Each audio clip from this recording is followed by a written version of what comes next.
compañeros trabajadores.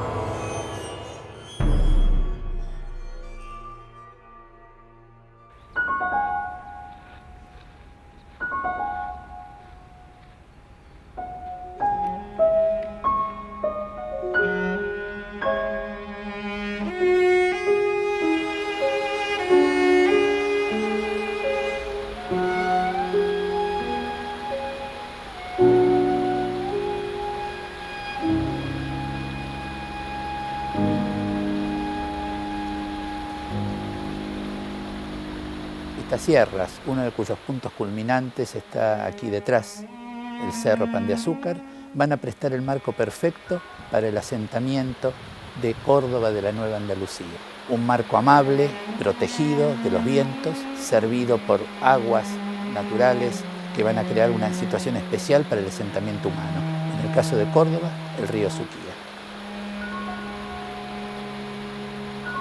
Si bien Córdoba tiene también sus áreas llanas, es sin embargo la sierra la que define el carácter fundamental de esta provincia naciente. Esto ya venía desde el periodo prehispánico. Pensemos en las pinturas rupestres de Cerro Colorado, aquellas a las que tanto tiempo le dio en su pensamiento y en sus afanes don Leopoldo Lugones, el gran poeta cordobés. Pero además las sierras van a ser el punto de atractivo para, una vez fundada la ciudad, para que pocos años después el establecimiento de los jesuitas creen uno de los desarrollos urbanos y rurales más impactantes de Sudamérica, el sistema de las estancias jesuíticas.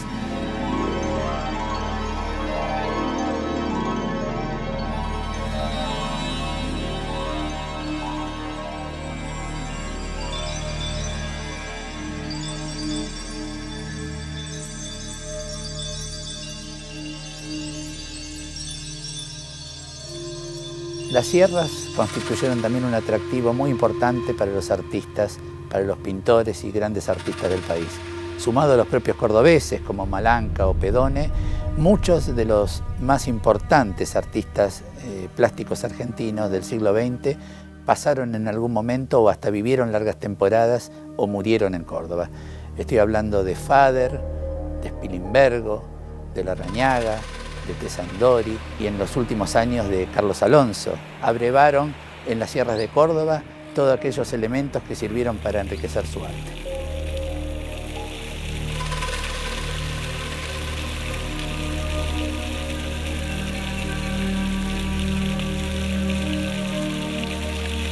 Córdoba posee un fuerte perfil propio en el terreno patrimonial. Como en el caso de Salta en el norte, Córdoba mantendrá durante buena parte del periodo colonial un puesto de privilegio por sobre la apartada Buenos Aires, proveniente de su ubicación sobre el antiguo camino real que conducía a la fastuosa corte de Lima. Además, las sierras que la rodeaban la proveían de materiales como la piedra, que permitían construcciones de una importancia y solidez desconocidas en las barrosas riberas del Plata.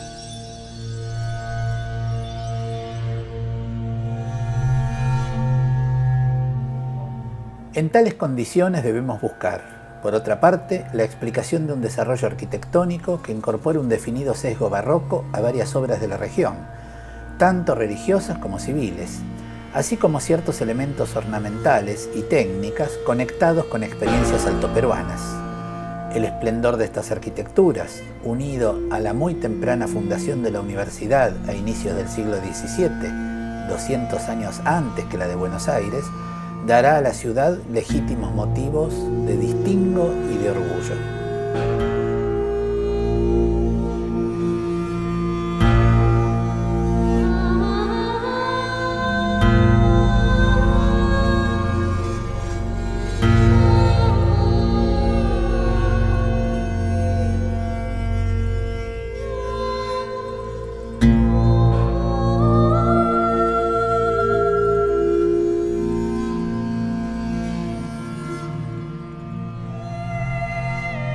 Ya en tiempos muy tempranos, por allá de 1608, 1607, el padre Diego de Torres, que es el fundador de la provincia jesuítica de la Paracuaria, toma la decisión de establecer aquí en la ciudad de Córdoba los espacios de la administración central de esta amplísima provincia jesuítica. Porque Córdoba es el lugar más seguro, está en el cruce de las rutas comerciales de la época, está alejada de zonas portuarias, que son siempre zonas inestables políticamente, y sobre todo en aquella época sometidas a los riesgos de ataques de potencias extranjeras y de piratería. Pero además Córdoba tiene materiales para las construcciones que garanticen su permanencia y su perpetuidad.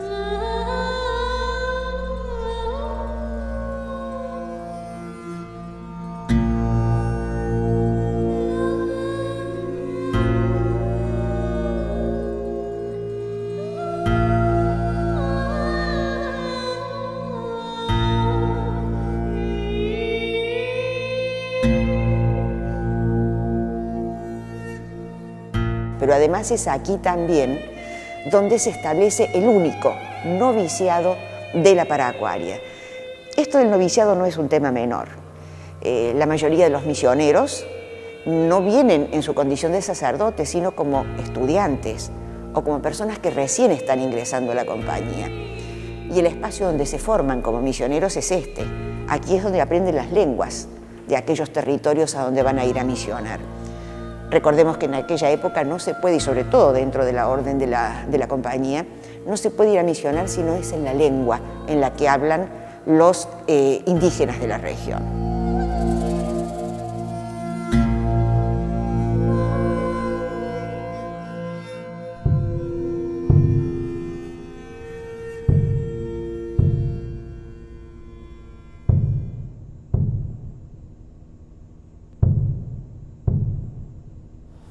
La preciosa bóveda de la capilla doméstica en la manzana jesuítica de Córdoba presenta un esquema de arcos y molduras similar a la de la bóveda de la iglesia mayor, de la iglesia de la compañía, pero con pinturas de mayor complejidad.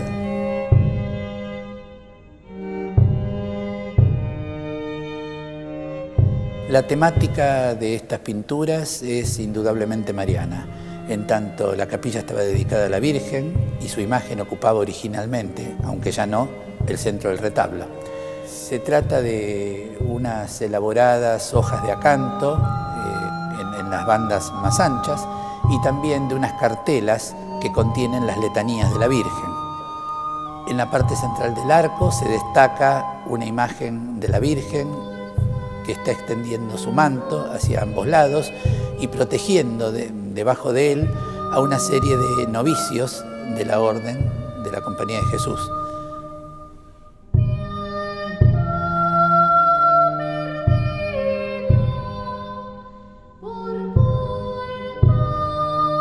Esta bóveda pintada, junto con la gran bóveda en madera de cedro de la Iglesia de la Compañía de Jesús, que integra el gran conjunto de la manzana junto con la capilla, fueron celebradas universalmente por los historiadores del arte y de la arquitectura, y muy especialmente por Mario Buschiazzo, que la situó entre las verdaderas joyas del arte barroco americano.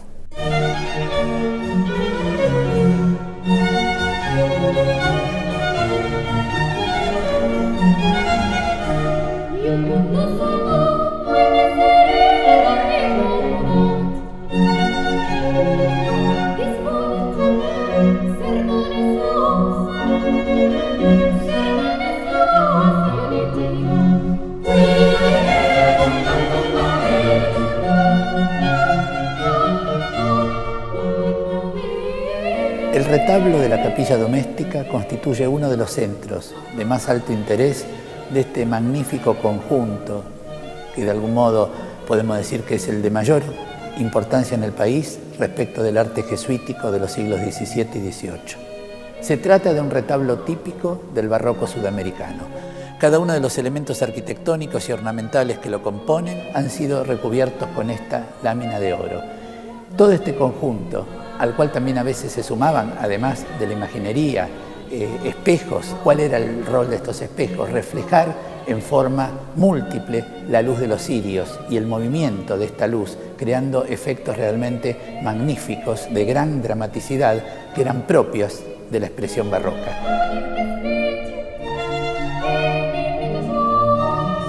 Por todo lo dicho, podemos considerar que este retablo y la capilla doméstica que lo contiene son sin duda uno de los puntos altos del barroco americano, de ese magnífico florecimiento artístico que Córdoba tuvo en sus siglos XVII y XVIII y que nos señalan, por otra parte, la importancia que la ciudad tenía en el esquema virreinal sudamericano.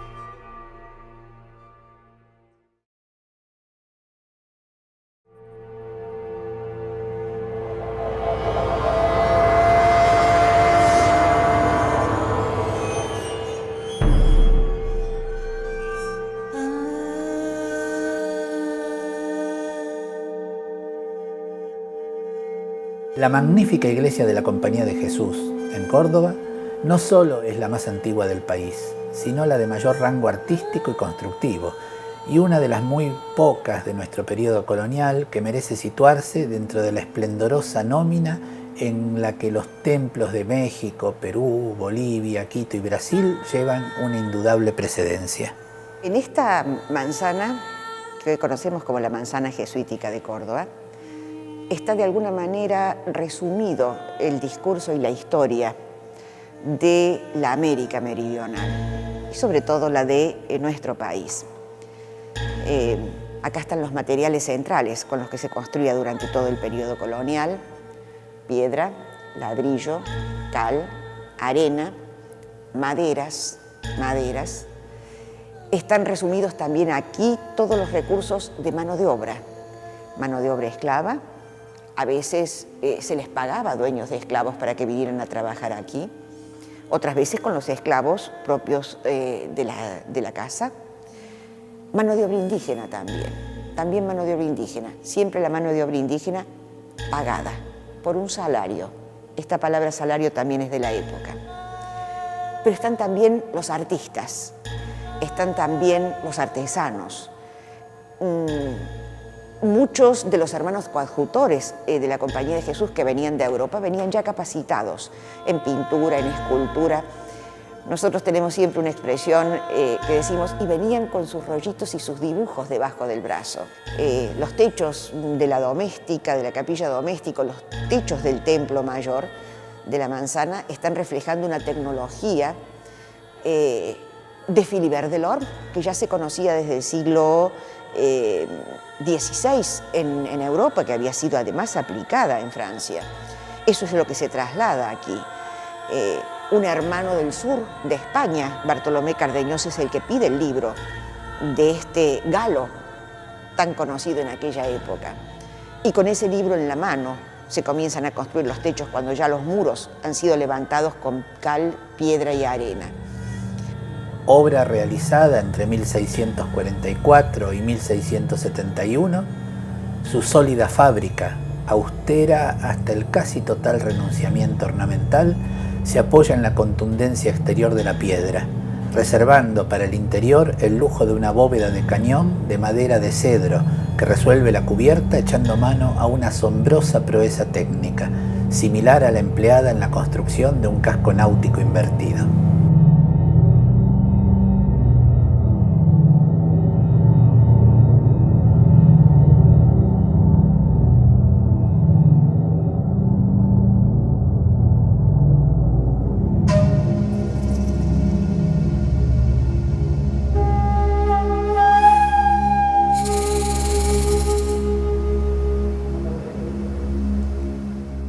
El caso de la estancia jesuítica de Alta Gracia tiene algunas particularidades que le dan un carácter de excepcionalidad con respecto al resto de las iglesias que conforman el conjunto jesuítico de Córdoba.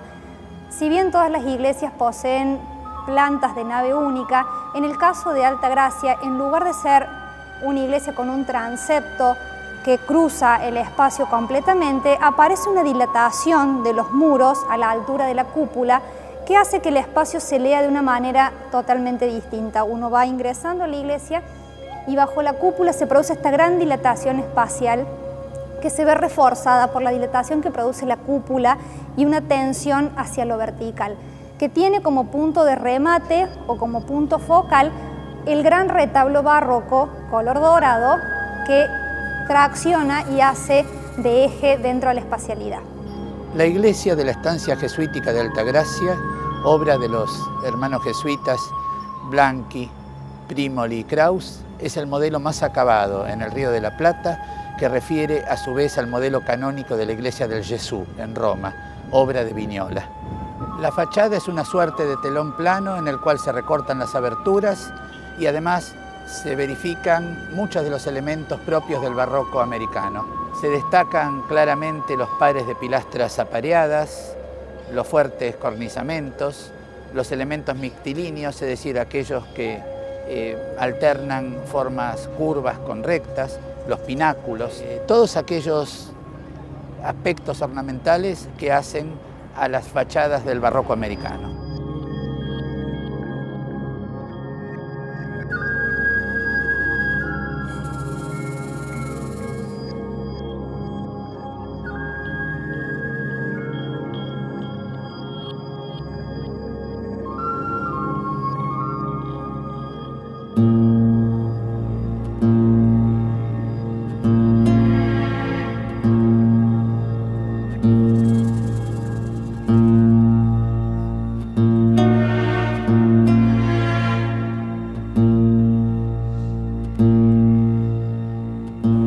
¿Qué lectura podemos extraer de las arquitecturas presentes aquí en el complejo jesuítico de Altagracia?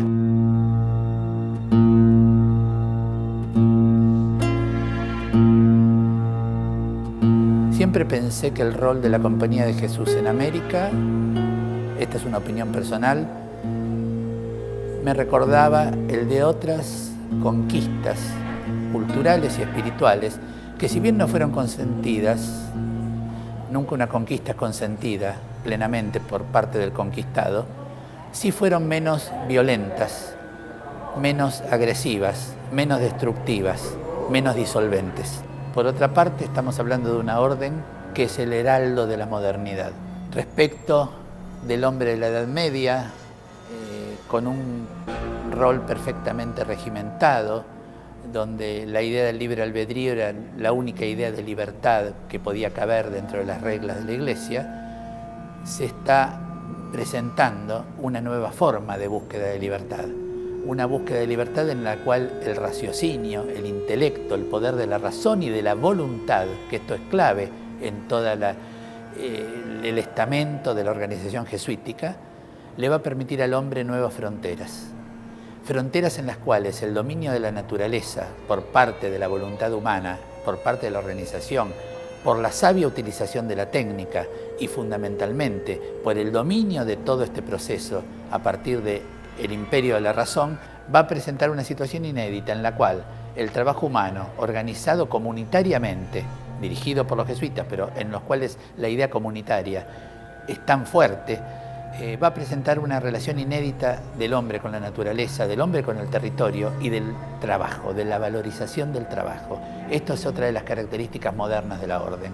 Estamos acá frente a una situación en la cual el trabajo es un tema colectivo, donde hay una pirámide organizacional y una pirámide jerárquica, pero en la cual el valor que tiene el trabajo y la voluntad para desarrollarlo y las normativas en las cuales ese trabajo se genera y se desarrolla en comunidad están colocadas en un lugar absolutamente inexplorado de la experiencia humana en una situación de conquista y en una situación de coloniaje como el americano.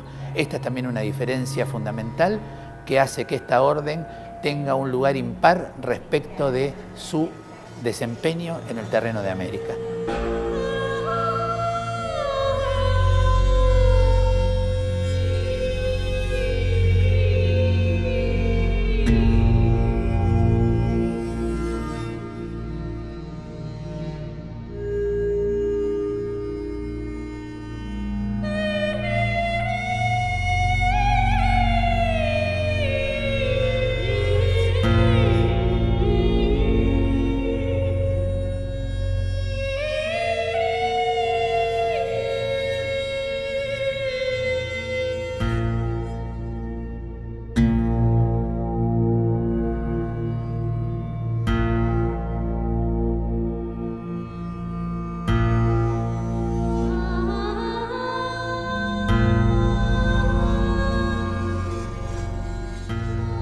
La iglesia y monasterio de San José de Carmelitas Descalzas es uno de los monumentos más importantes del centro histórico colonial de Córdoba. La silueta de su magnífica fachada se destaca en el conjunto que forma con las torres y el cimborrio de la catedral, situadas por detrás de ella.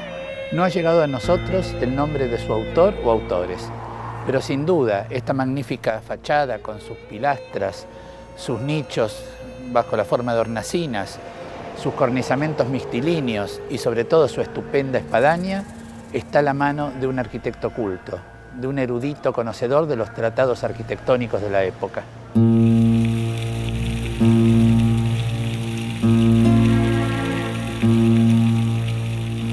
La magnífica Catedral de Córdoba, uno de los templos más espléndidos del periodo colonial en la América del Sur, sigue los lineamientos de lo que era en aquel momento el modelo para muchas de las construcciones religiosas de la región.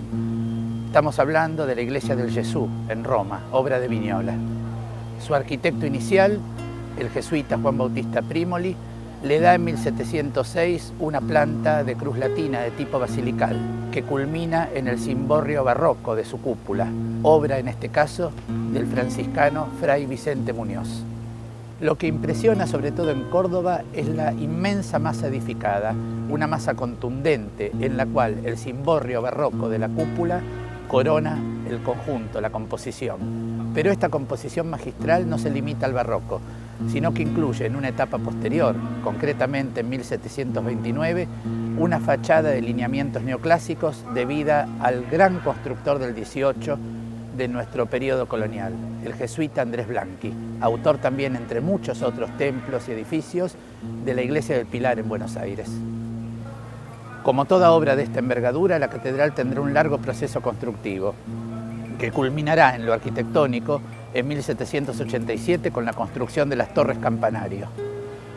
Es importante destacar que la Catedral de Córdoba forma parte de un conjunto magnífico del centro histórico de la ciudad, y en la perspectiva de la Plaza San Martín hacia ella, uno puede vislumbrar además, completando el escenario, las espadañas del convento de las monjas Teresas y por detrás el par de cúpulas de la iglesia de la Compañía de Jesús, una de las joyas del barroco americano.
El punto de atractivo para, una vez fundada la ciudad, para que pocos años después el establecimiento de los jesuitas creen uno de los desarrollos urbanos y rurales más impactantes de Sudamérica, el sistema de las estancias jesuíticas.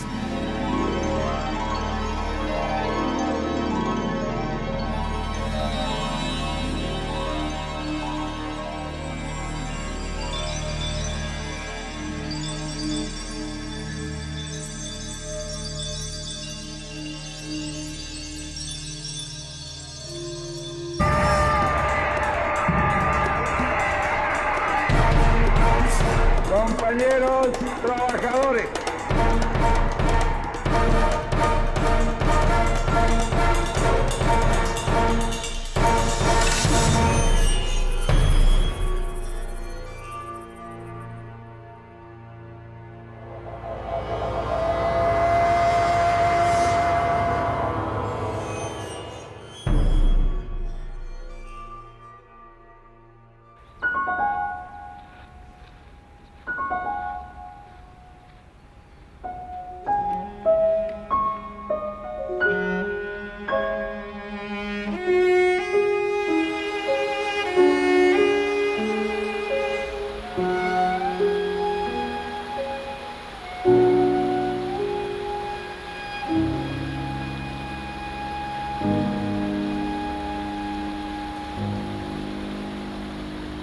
estas sierras, uno de cuyos puntos culminantes está aquí detrás, el Cerro Pan de Azúcar, van a prestar el marco perfecto para el asentamiento de Córdoba de la Nueva Andalucía. Un marco amable, protegido de los vientos.